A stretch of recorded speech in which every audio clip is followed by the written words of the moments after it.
Brian Morton, the lead investigator who is now advocating for Robert, has admitted that their own bias kept them from investigating any alternatives other than he shook his child. These types of child abuse allegations still occur today, as does the rush to remove life-sustaining treatment from children by pressuring families or circumventing parents' rights.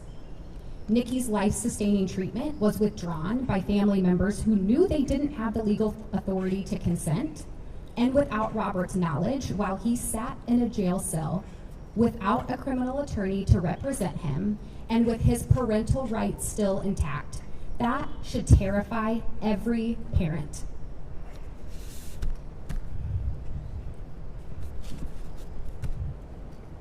Her diagnosis of shaken baby syndrome was rushed, and the autopsy was conducted without reviewing complete medical records and based on the presumption of abuse. While an investigator stood in the room telling the medical examiner about the shaken baby syndrome diagnosis and that the father had already been arrested. I and other members of the legislature have passed pro-life laws to protect patients' rights to life-sustaining treatment and guarantee due process for end-of-life and parental rights, including in cases of misdiagnosis of child abuse, but families still suffer the consequences of these wrongful and false diagnoses of abuse and attempts to withdraw life-sustaining treatment to this day. Robert deserves an unbiased and fair trial where all of the evidence, including exculpatory evidence that has never been presented to a jury, is weighed and considered. Our justice system demands due process and a fair trial. Robert had neither.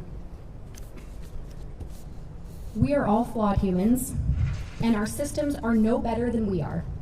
Sometimes we get things wrong. But as a society, it is incumbent upon us to be part of the solution to improve our justice system. We are a country founded on liberty, and liberty requires a fair judicial process. Our country and our justice system depend on this. We have an opportunity to get this trial right, a fair trial, for Nikki, Robert, and any family who has been or may yet be facing accusations of child abuse. I'm going to turn it over to the advocates and families here today whose stories demonstrate that this is a very real problem that any family in Texas can face. We're going to start with John Sego with Texas Right to Life, who will share about their work helping families advocate for patients' and families' rights around life-sustaining treatments, which is an important aspect of this case, and we will have time for questions in the end.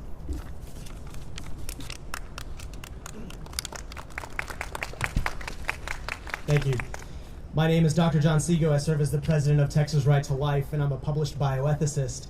I'm here today to draw attention to something that has been ignored generally in Texas and specifically in the discussion around this case: the unauthorized and hastened removal of life-sustaining treatment of hospitalized patients, including hospitalized minors.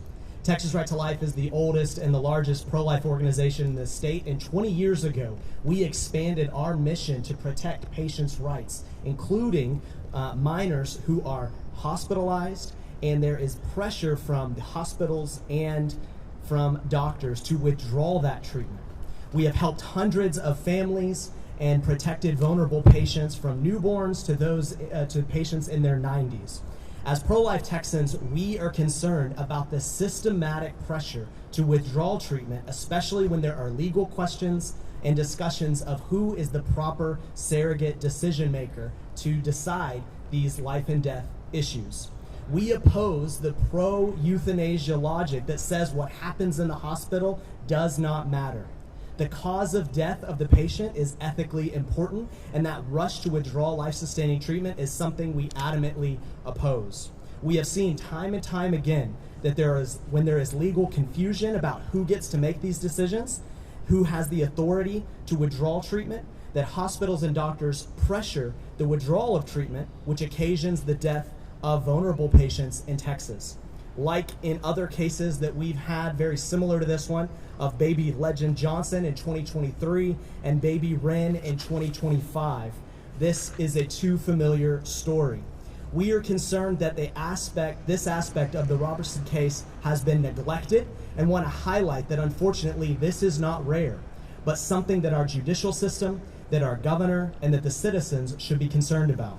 We are thankful for the progress that the legislature has made in the area of patients' rights and respecting medical decisions from the proper guardians and parents to make for their children. However, coercion and a rush to withdrawal treatment is too common around the state, and unfortunately, it's exactly what we see in this case in front of us. Thank you.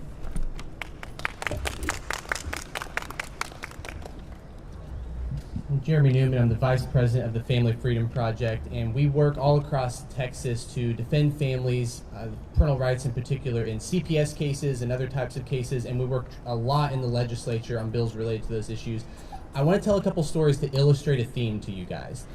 Back in 2019, we had a case with a family called the Pardo family. And in their situation, their 4-year-old son, Drake, had a lot of complex medical issues. He was regularly seen by the doctors in Dallas. And on one particular visit, they took him into the hospital. And there was among other things, there was a question that came up about whether he needed a more permanent G-tube installed. And the doctor who was assigned to visit Drake in that hospital wasn't coming, and the family ended up filing a complaint with the hospital against him. And then come to find out, shortly after that complaint was filed, that doctor called in the child abuse pediatrician at that hospital to review the case. That child abuse pediatrician never met the family, never met Drake, but then proceeded to refer the case to CPS anyway, and then commenced a multi-month battle where CPS came in and took Drake away from his family, and all on the theory that the family might go and find another hospital and trick the hospital into getting a G-tube that might be unnecessary. That was the allegation. And on that basis, they took him for multiple months. We fought that all the way to the Texas Supreme Court, and the Texas Supreme Court ultimately sent him home. The second story that I want to tell to illustrate a point that I'm going to come back to in a second is one that just happened last year. And so in case you were thinking that this one is from last year. And this is Jackie and Juan Boatwright from Fort Worth, Texas, who took their daughter Evelyn into Cook Children's Hospital because she was experiencing seizure-like symptoms. And when they took her into Cook Children's Hospital, Cook Children's did an MRI. Within 2 minutes of when they conducted that MRI, the radiologist at Cook Children's Hospital wrote in the medical records that he suspected them for child abuse. How many alternative diagnoses had been done in that 2 minutes? 0. That's the point. Because then they proceeded to call in the child abuse pediatrician. They then proceeded to kick the family out of the hospital. And they took Evelyn. Medical experts came in to explain the brain bleed that Evelyn had and the alternative causes that could explain that. And Evelyn ended up being sent home in the fall of last year. Now, a third story that just happened recently here in Austin is a family that we helped who took their child in to the local hospital to get an evaluation done on a growth that the child had. And the hospital said, well, you probably need to get it biopsied. They chose to get it biopsied at a different medical facility because they trusted the second medical facility more. Well, the first medical facility called CPS on them because they chose a second medical facility, right? And so the common theme between all of these cases that I want to draw out for you guys is the fact that when these types of things happen, what the family experiences is that they are presumed guilty of child abuse from the beginning, and everything that follows afterwards is then interpreted in that light. And the alternative diagnoses that are supposed to be investigated aren't investigated by the doctors. And when you put these doctors on the stand, what they'll typically tell you is, we're not investigators. CPS is supposed to do that. Well, then you put CPS on the stand, and CPS will say, but we're not medical doctors. The doctors are supposed to do that. And so you get all the way to the court, and nobody has investigated what actually took place, but the family still lost their children. And then if they do get their children back, the situation that family is in is that how are they ever going to trust medical facilities again? And especially if you have a child that has ongoing medical needs, Now, every time you're contemplating if you can afford to go to a hospital or a doctor to get medical care for your child, you have to call your attorney before you can call your doctor to figure out if it's safe to get medical care for your child. So the point I want to illustrate for you guys is that this is an ongoing systematic problem that's happening in Texas. So it's not just one case. It's not just from 5 years ago, 10 years ago, 15 years ago. It's a consistent, ongoing thing that's happening every day. Thank you.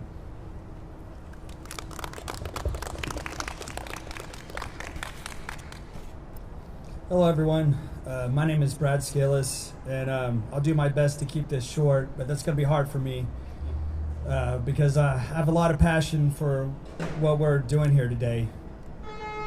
That passion comes from representing parents who have been falsely accused of shaken baby syndrome. I'm here as evidence as their attorney. Just like Jeremy said, what's happening here in Robertson's case is not an isolated tragedy.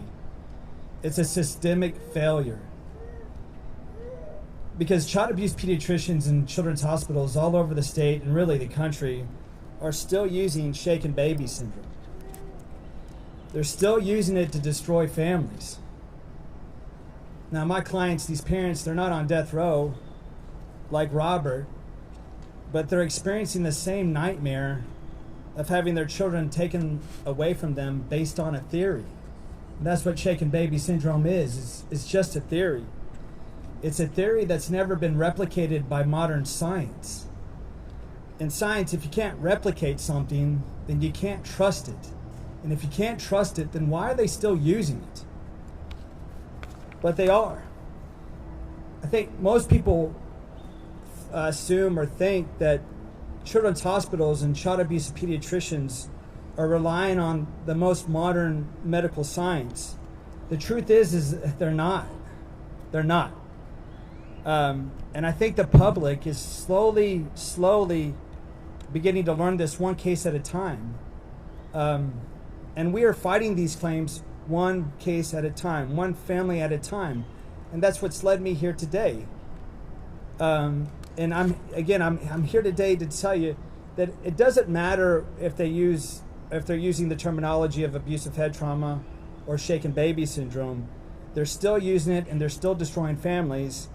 And they meaning child abuse pediatricians in children's hospitals, they ignore medical evidence, they ignore medical science in order to continue using this theory called shaken baby syndrome. But I don't ignore the evidence in my cases. I don't ignore the medical science in my cases. And that's why we're winning these claims against, or that's why we're winning these cases against this claim. Because we don't blindly accept their theories anymore. We don't blindly accept shaken baby syndrome anymore. And that's one of the differences between now and back then in Robert's trial, is that now we fight the hell out of it. We fight the hell out of shaken baby syndrome. And we get children home, and we get children back with their parents. The simple fact is that Robert did not get a fair trial. Not on the facts, not on the law, and not on the science, especially the science. But what we do now, it's not rocket science, but we do would prove his innocence. We certainly do not concede to their diagnosis. We get all the medical records, and not just some of them, all of them. We get our own medical experts, and here's the key, we get medical experts that are up to date on the most modern medical science. That's huge. We provide the type of defense that Robert never received but deserved under the Constitution. The fact remains is that there's parents all over this state that are going into children's hospitals, and the most modern medical science and the Constitution are not following with them.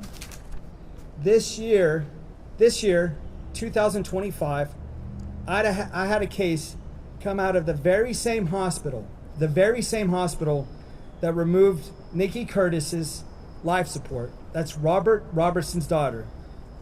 The same hospital that removed Nikki Curtis's life support 20-something plus years ago. This very same hospital, this very same children's hospital, accused my clients of abuse in this recent case. And they used The exact same theory they used against Robert. But see, they call it abusive head trauma now, right? The same hospital using the same diagnosis, but missing key pieces of medical evidence. Another issue that we're seeing in their diagnosis that is identical to Robert's case, and that I see in my cases, in the recent case, is that none of these children have any neck injuries. But they're still working from the diagnosis of violent shaking. Nikki didn't have a neck injury. Nikki Curtis did not have a neck injury. See, that defies biomechanical science. But, you know, when you attack them on the shaken baby syndrome, when you attack them on the science, they don't sit there and think to themselves, well, maybe we're wrong. They just changed their diagnosis to blunt force trauma. They're doing the same thing in Robert's case now. They'll change it to blunt force trauma despite there being no external injuries or any substantial head injuries. It doesn't matter to them that the medical evidence doesn't support shaking or blunt force trauma. It doesn't matter to them, and them I mean the child abuse pediatricians in children's hospitals. It doesn't matter to them that the medical science doesn't support any of their theories. Changing the diagnosis is simply a strategy to them to confuse and misdirect. But it doesn't work on us because we've seen it over and over again. It's a playbook that they use, and we know their playbook, and that's why we're winning these cases. Again, shifting to blunt force trauma and ignoring biomechanical science is all part of a systematic playbook that they repeated, and they repeat it on autopilot. And the truth is that they're using this playbook to kill a man, to kill Robert. So to those that are fighting to kill this man on October 16th, I simply want to ask a question. What is the harm in giving him a new trial? Because if you're right about Robert, if you're right about the medical evidence, and you're right about the medical science, then what is the harm in giving him a new trial? The only harm I see, is not giving him due process and not giving him a new trial. Because if we kill this man in the face of this medical evidence and in the face of the medical science, it'll be a stain on our state that will never go away, ever. And history will look back on us and say, what the hell were they thinking? If we kill this man with what we know today, right now, it will mark the end of modern times in Texas. And not because the world stopped spinning, because we turned our backs on science, on due process, on justice, on the values that we hold, or that we claim to hold as a democracy, as a civil society. Thank you.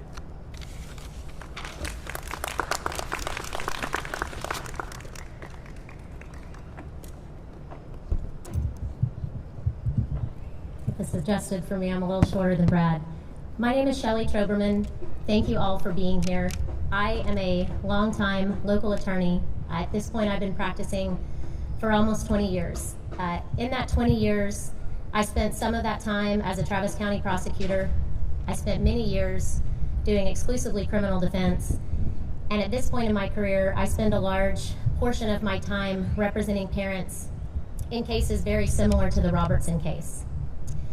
I say that just to let the audience know that I've seen these cases from all sides. I've seen how they're prosecuted. I've seen them from the criminal justice perspective, and now I see them every single day more on the CPS side. Robert Robertson's case happened in 2003.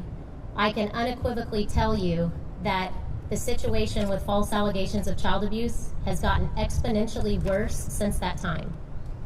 The reason for that is because a little area, well, if you want to call it a specialty, but there was a specialty created for what's called child abuse pediatrics in 2009. And when that happened, the allegations of child abuse went through the roof. It wasn't because more people began abusing their tiny infants. It was because we had a group of people whose sole goal is to look, find, bend over backwards, do gymnastics to create an abuse case where one doesn't exist. I can tell you that in less than 2 years, I have represented successfully and won 10 different false allegation of child abuse cases at the CPS level. The first stop on these cases is often what's called an adversary hearing, where the department is trying to make their case for why they should be able to remove children. If that first step is lost, it's very common for those people to go on to be criminally charged. And in the last less than 2 years, I have had 10 of those involving allegations of shaken baby, abusive head trauma, non-accidental trauma. They have a whole ever-changing list of names that they call it. And we've won every single one of those cases. If that gives you any idea of the actual medical strength of the cases that they're bringing forward at this point. We have one of my now dear friends and families from the last 2 years that I think had to step away from the direct sun, standing right over here with their 5 beautiful children, whose child had a late onset vitamin K deficiency brain bleed at Dell Children's Hospital, which had been accurately diagnosed that way. And then somewhere between that diagnosis and a couple weeks in the hospital, the child abuse pediatricians decided that it was believable that this child suffered this major medical condition that had been properly diagnosed and had also somehow in that time period had the unfortunate luck of being shaken by his family, who was all together at this point. I could literally stand here for days and tell you stories that would blow your mind about the facts of these cases, but we don't have time to do that. Every one of these families whose cases that I have taken at the CPS level are families who I would bet my own life on their innocence. And then as we work through the facts of the cases with our oftentimes far more qualified medical experts, every single last had a medical explanation that made 1,000 times more sense than a diagnosis of child abuse. To jump on what some of the other speakers have already said, they make the decision that they are suspicious for child abuse from the moment these people walk in the door, and they base it on a constellation of symptoms that for many years has largely been thought of to only have one possible cause. And I would challenge you to consider how absurd in medicine is it that a particular combination of symptoms can only be caused by one thing. It is medically false, it is contrary to modern medical science, and every one of these families could have been saved the trauma of what they went through, let alone had they gone on to be criminally charged.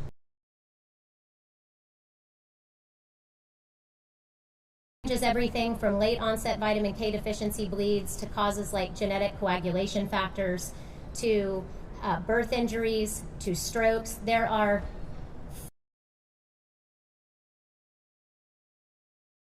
my cases and to what was used to convict Robert Roberson.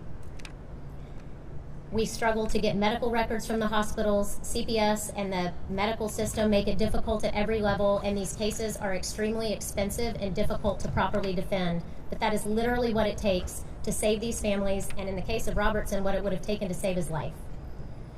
As we stand here today, Texas is this close to executing a man on a theory that is at best as shaky as it gets, and at worst, complete and total nonsense.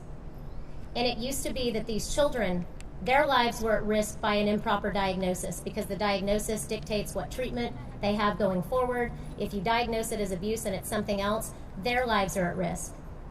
But based on the Robert Roberson case, it's not just the child's lives who are at risk, it's now also the parents' lives that are at risk from the moment that they walk into that hospital, if the medical professionals don't get it right. And I'm here to tell you right now, as a mother of 4 children, that every person standing out here, every person in every county in the state of Texas, because I handle these everywhere, it's not just 1 or 2 hospitals, it's all of them.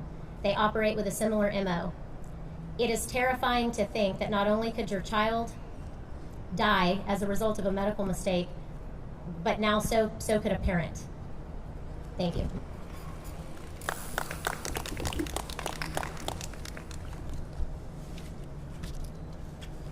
Thank you for being here. My name is Josh Burns.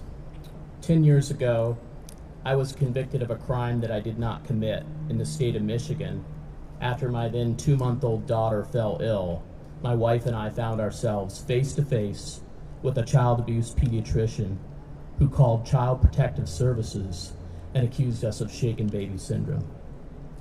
Our daughter was taken from us and put into foster care with strangers. We were in a battle to prove our innocence and to fight for our parental rights. Since I was the last one alone with my daughter before she got sick, I was charged criminally with child abuse. My wife was allowed 3 one-hour visits with our daughter, 3 one-hour visits a week, and I was not allowed to see my daughter at all. After 7 months of civil court proceedings, my wife was able to get our daughter home. But that same day, I was given 1 hour to pack up my things and move out of our family home because I was still facing a criminal trial.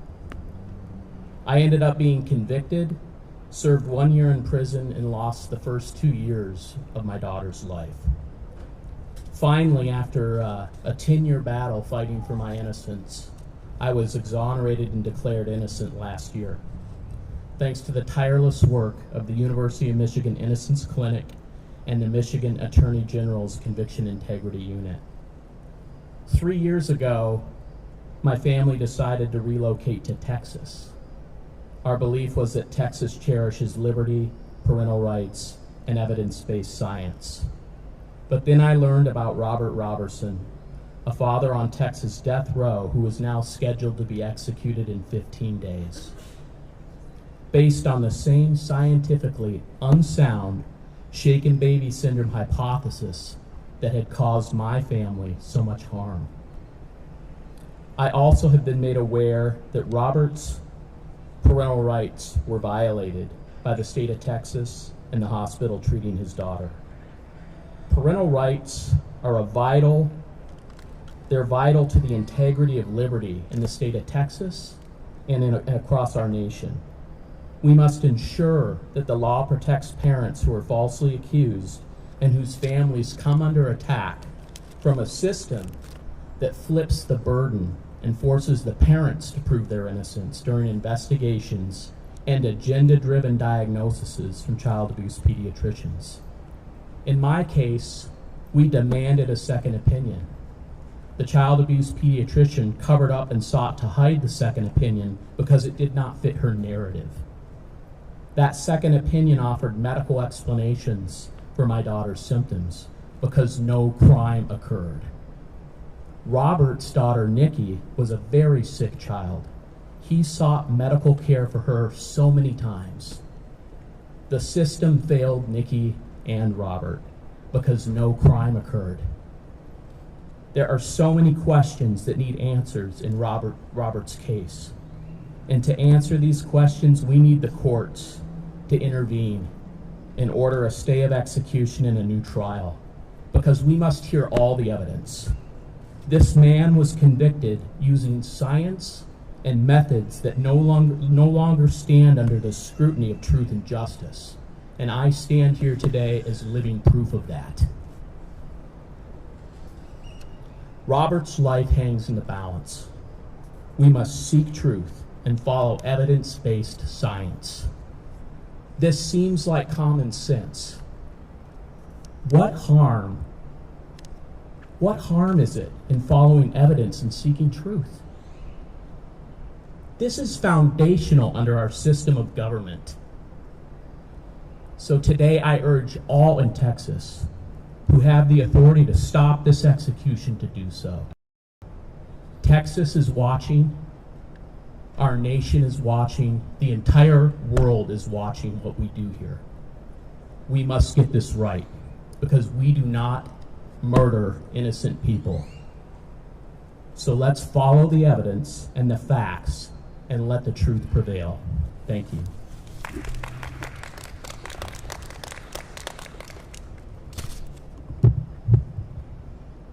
Good afternoon. My name's Andy Kahn. I'm Director of Victim Services for Crime Stoppers of Houston. I'm an ardent supporter of the death penalty. I helped push through bills that allowed capital murder for those who murder a child.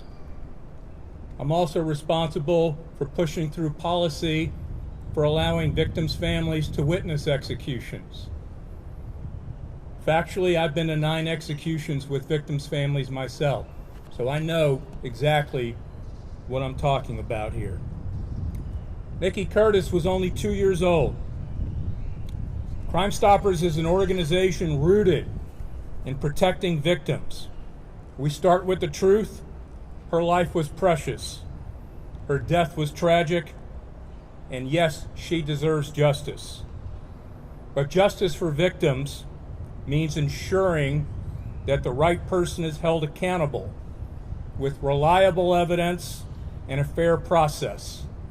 If we rush to judgment, if we rush to punish without certainty, we risk betraying victims and surviving family members by not securing true justice. As a board member of Parents of Murdered Children and surviving family members of homicide, trust me when I say victims want to make sure that the person that murdered one of their loved ones is indeed that person, and that's based on fact and evidence.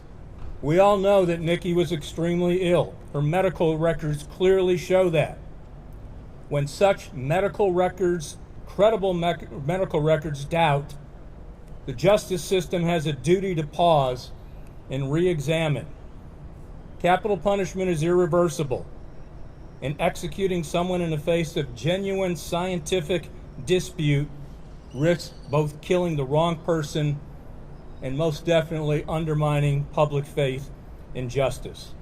Our state recognized this principle when it passed Article 11.073, the Change Science Law, in 2013, acknowledging that convictions secured on outdated science must be revisited.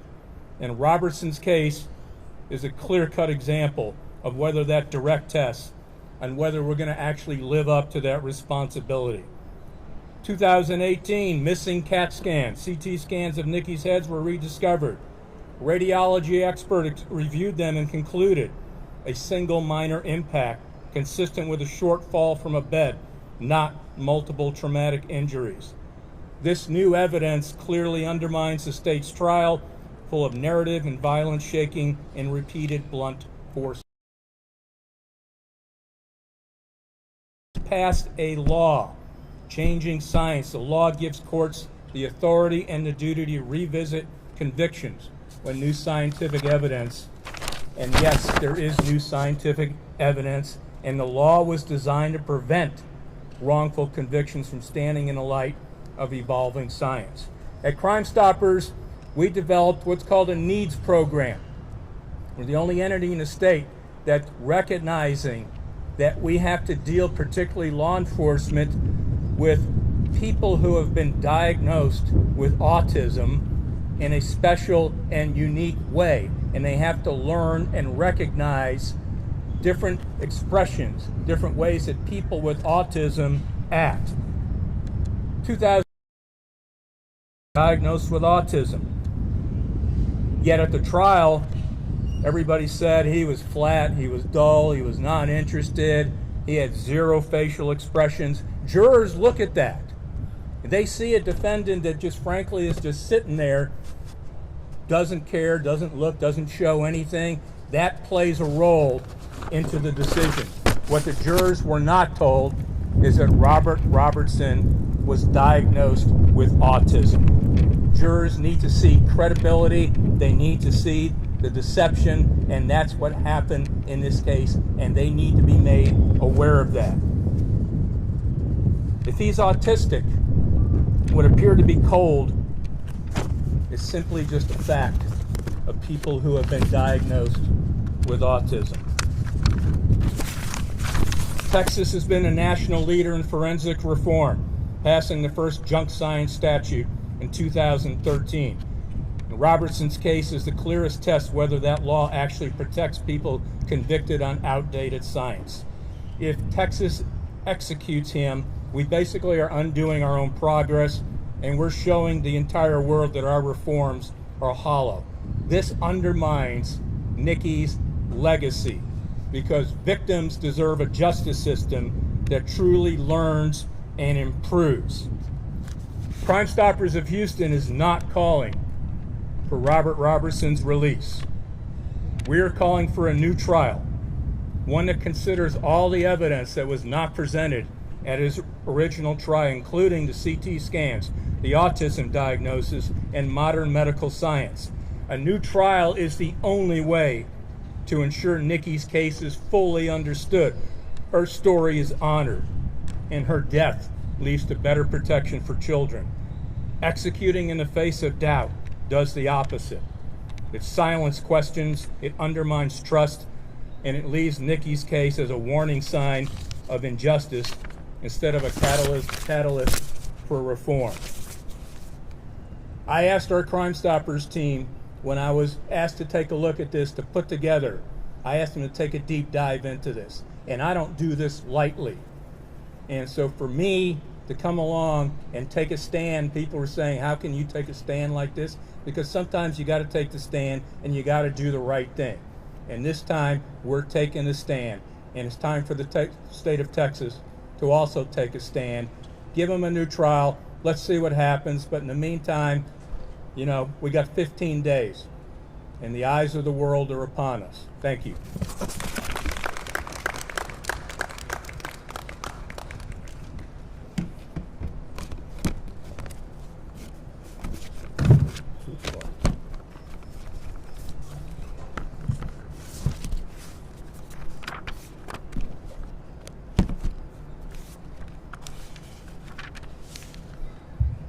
Good afternoon. My name is Doug Deason. I am a Republican donor.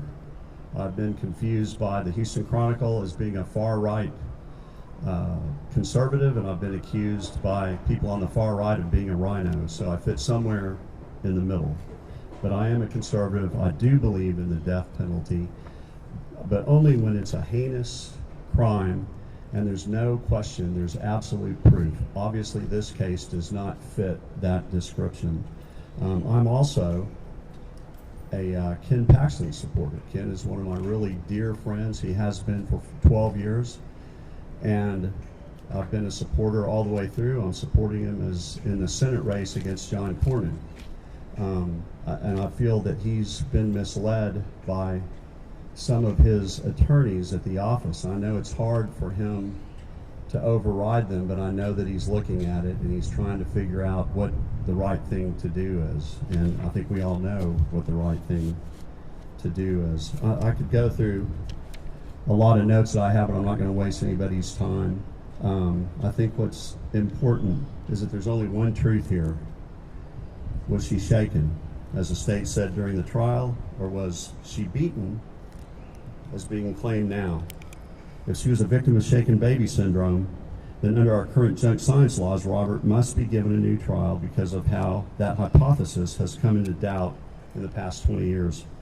And the new claim is that Nikki was beaten so viciously that she died.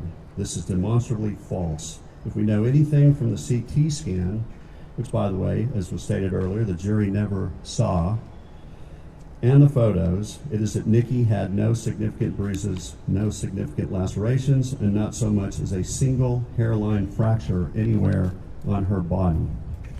And I want to demonstrate that. And we'll pass these out later if you want to see them.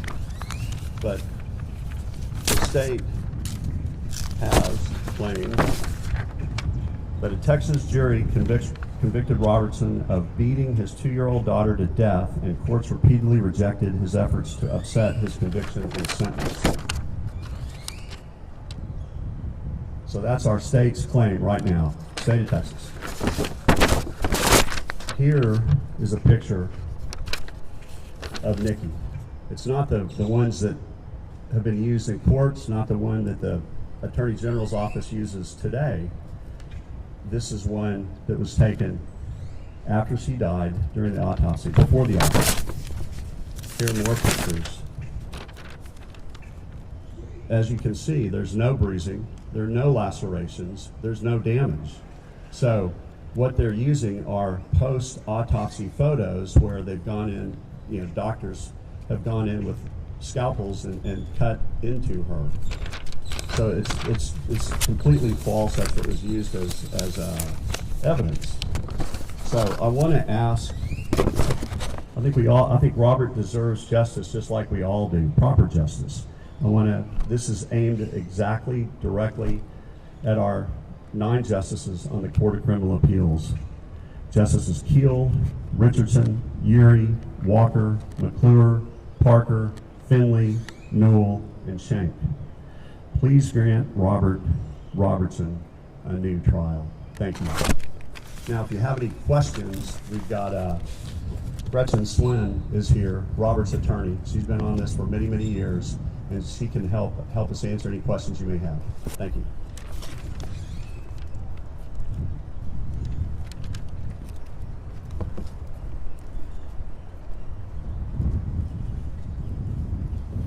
Hello, I don't have any prepared remarks, and I'm truly humbled and really overwhelmed by what you witnessed here. This was a gift not just to Robert. It was a gift to the state of Texas and the integrity of our judicial system, that these brave conservatives had been willing to look past a lot of misinformation that's out there and study this case and use reason, because it is extremely hard when you're talking about the death of a beautiful young child. And that's part of the whole terrible legacy here, is that we kind of lose our mind if we're faced with something like what happened with Robert and Nikki. You see a beautiful 2-year-old child unconscious and turning blue, and you want to blame somebody.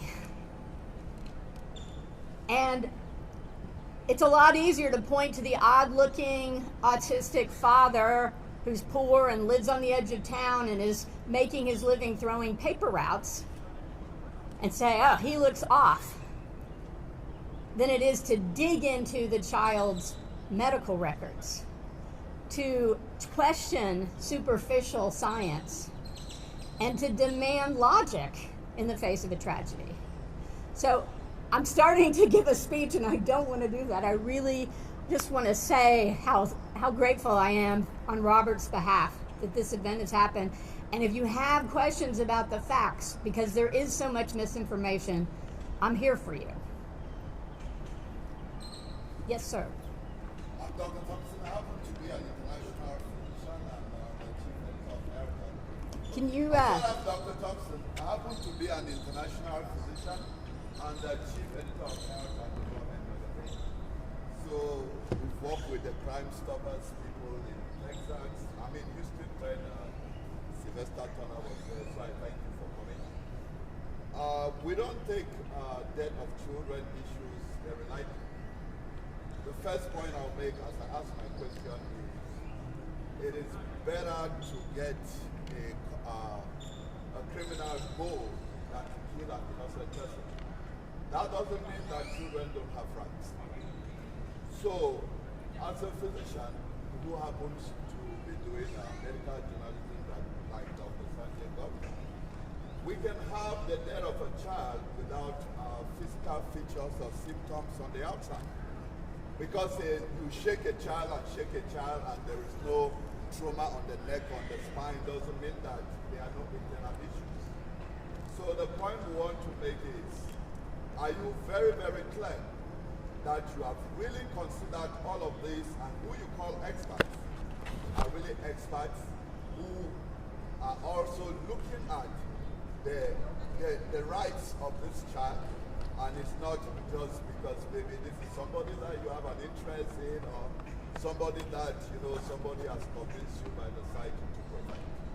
That's my question. Okay, I think the question was that, have we consulted with legitimate medical experts? Yes. Instead of just looking for some way to help a client? Yep. And I want to first point out, which I think several of the speakers did, that when Robert was accused in 2002 and lost his beloved daughter, he was appointed a lawyer, as a poor person has a right to, who refused to entertain his own claims that he had done nothing to harm his daughter. Then the lawyer insisted that this was a classic shaken baby case, but Robert was just too impaired to have known what he was doing. That was the defense, which, by the way, is not a defense. Right? And so there was no adversarial process. Everybody in that courtroom was looking at Robert as someone who is guilty, including his own defense lawyer. There were no medical experts put on the stand by the defense to tell the other side of the story. For 14 years, Robert had no lawyer willing to look at anything else. They just kept, collecting some, funding from the state, filing these empty appeals, and never listening to their client who kept writing these pitiful letters. Dear Judge, would you please give me an attorney who will represent me? 14 years, right? Robert is only alive now because a group of us volunteered. And I've been working on this case now for nearly 10 years, and most of that is entirely pro bono. I didn't have any preconception about Shaken Baby in 2016, but I started studying it. And I learned what you learned. And I would love for you to add to that, because what is happening today is there's supposed to be what's called a differential diagnosis, where you consider everything else before you rush to abuse. When Robert was accused, it was the exact opposite. Abuse is the first explanation, and you don't need to look at anything else, because pediatricians were being taught, you see these three things inside a child's head, you can presume they were shaken. That has been completely reversed, and in fact, to date, there's no science to show shaking can cause any of those symptoms. That's where we are today. But they still make this diagnosis.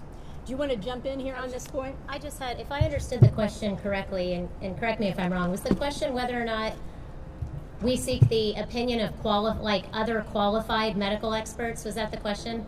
Okay, well, that's one I can answer. I will tell you that in the many cases that have been exactly like Robert Robertson's case, the only difference was we wanted at such an early level because these were people who had funding. It is astronomically expensive to hire the best medical experts in the country, many of them, to come testify at any kind of a hearing. Extremely expensive. So if you're poor, it's not happening. The courts aren't appointing these people. But for my clients who have managed to scrape together the funds or have the money, the experts that we have brought forward are far more qualified than the ones operating on the other side of the case. If it's a child abuse pediatrician that's 1 year out of residency, I'm bringing a guy from Michigan that's 35 years out of residency, working at a major children's hospital in another city. So I can unequivocally tell you on these cases that have been won at a much earlier stage, or the way that a criminal case like Robert Robertson's case in a perfect world should have been managed by an attorney that knew what they were doing, is absolutely, you seek the opinion of more qualified experts with more years experience that often testify for the other side, but in your case, they're testifying for you. So I know that there's the jump to think, oh, defense attorneys are just out looking for, some loophole.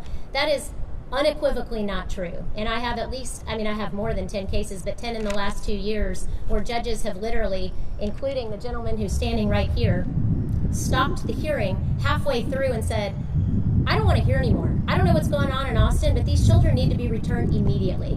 If Robert Robertson had the benefit of that kind of a defense, we wouldn't be here today. So the experts exist. They don't exist in the same hospitals. They don't like to testify against each other. But Dell Hospital is no different than Cleveland Children. They're all equally qualified, regardless of what state they come from. Their medical education is similar. So to answer your question, absolutely. This man wasn't given that opportunity factually, legally, or any other way. And but for people like this, we wouldn't even be standing here still begging for his life. But as long as he's still living, we can still keep fighting. I just wanted to add to that, in that the medical experts that we're using to win our cases and get children back, some of those experts are the same experts that were on the team that Gretchen Sween is using for Robert's case. So we're definitely using experts that are qualified, specifically in areas of pathology and biomechanical engineering. So that needs to be noted. Thank you. And I will underscore here that Robert had no defense, no experts, no counter story, nobody even talking to him at the jail. Today, we have this all-star roster of highly credentialed experts who are so outraged by this case. Many of them have